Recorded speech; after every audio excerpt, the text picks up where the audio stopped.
Kanchenjunga express हादसे में जान गंवाने वाले लोको पायलट अनिल कुमार के परिवार को आखिरकार इंसाफ मिल गया है। रेलवे सुरक्षा के मुख्य आयुक्त की रिपोर्ट में उन्हें 17 जून को हुए हादसे के लिए दोषी नहीं पाया गया। इस हादसे में 10 लोगों की मौत हो गई थी और 43 अन्य लोग घायल हुए थे। अनिल को क्लीन चिट मिलने के बाद ही उनकी पत्नी रोशनी कुमार ने कहा कि ट्रेन हादसे के कुछ ही घंटों के भीतर मेरे पति को दोषी ठहराया गया था। उनकी मौत का गम अभी मिटा भी नहीं था कि अनिल को जिम्मेदार ठहराए जाने की बात सुनकर हम सदमे में आ गए थे। हमें खुशी है कि रेलवे ने उचित जांच की और उन्हें निर्दोष पाया।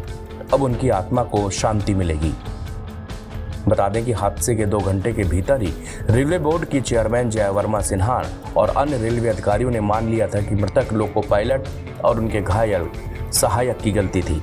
हालांकि सीसीआरएस की प्रारंभिक रिपोर्ट में कहा गया है कि मालगाड़ी के लोको पायलट को कंचनजंगा एक्सप्रेस की मौजूदगी के बावजूद उस सेक्शन पर जाने की अनुमति दी गई थी।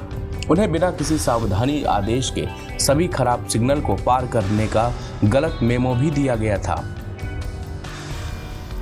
जांच में पाया गया है कि मालगाड़ी 78 किलोमीटर प्रति घंटे की रफ्तार से चल रही थी। तभी लोको पायलट ने कंचनजंगा एक्सप्रेस के पिछले हिस्से को देखा और इमरजेंसी ब्रेक लगाया, लेकिन ट्रेन कंचनजंगा से टकराने से पहले केवल 40 किलोमीटर प्रति घंटे की रफ्तार तक ही धीमी हो सकी। रिपोर्ट में कहा गया कि अनिल ने 5 मिनट में 10 बार थ्रॉटल को एडजस्ट किया था, जो उनकी सतर्कता को दर्शाता है।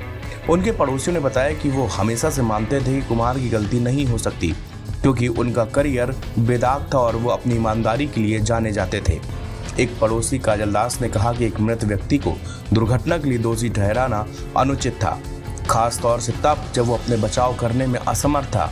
हमें राहत मिली है कि सच्चाई सामने आ गई है। रेलवे अधिकारियों ने कहा कि अनिल कुमार के परिवार को 25 लाख रुपए का मुआवजा दिया गया है।